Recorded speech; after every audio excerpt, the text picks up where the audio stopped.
LeBron James at Kevin Durant yan ang ating pag-uusapan. Shot here. Final seconds. Bryant for the win. Bang!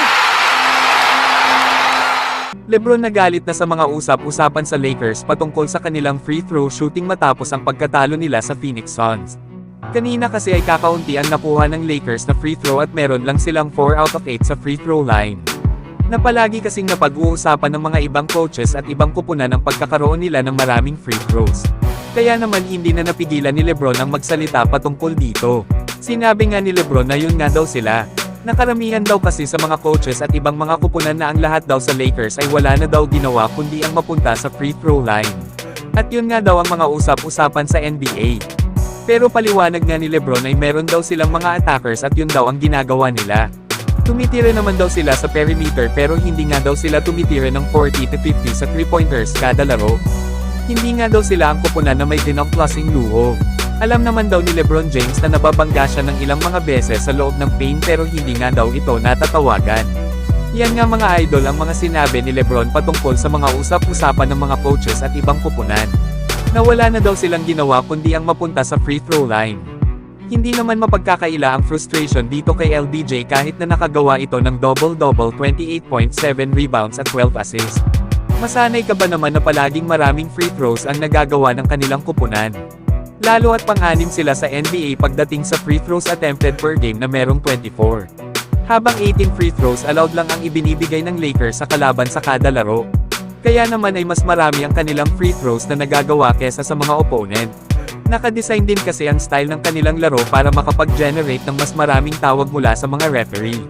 Na kanina lang talaga ay hindi gumana ang kanilang style na pag-foul hunting laban sa Phoenix Suns. Kaya tingnan natin sa susunod na laro ng Lakers kung makakakuha ba sila ng mas maraming foul sa nakasanayan nila. Samantalang Kevin Durant ibinunyag naman ang naging strategy ng kanilang kupunan na naging dahilan kung bakit sila nanalo kanina laban sa Los Angeles Lakers. Sinabi nga ni Kevin Durant sa media na pinagbabayad daw nila ang mga kupunan na sinusubukan na pigilan sila ni Devin Booker. Nasa palagay pa ni Kevin Durant ay yun daw ang ginawa ng Lakers kanina at nagtagumpay naman daw sila sa umpisa. Lalo at nawawala pa nga daw sila.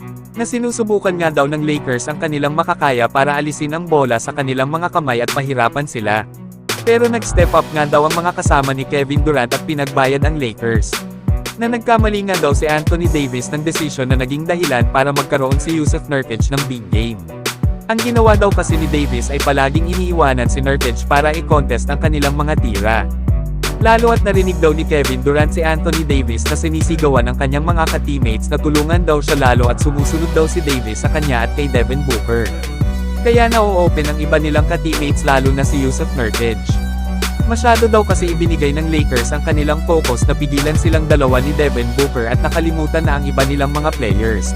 Kaya naman ay tinake advantage na daw ito ng Phoenix Suns kagaya ng ginawa nila kanina. Yan nga mga idol ang mga sinabi ni Kevin Durant kung bakit nanalo sila laban sa Lakers. Na dahil sa pagnanasa ng kanilang kupunan na malimitahan or pigilan ang dalawang star players ng Phoenix Suns. Ay nawi ito sa big game ni Jusuf Nurkic na may 18 points, 22 rebounds at 7 assists. Habang si Grayson Allen ay meron namang 24 points. At Royce O'Neal na meron ding 20 points at 10 rebounds.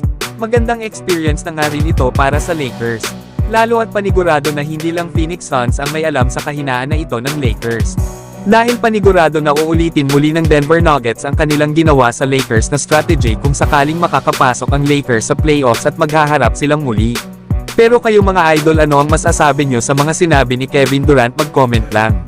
So hanggang dito na lang tayo mga idol. At huwag nyo naman kalimutan mag-subscribe bilang pagsuporta.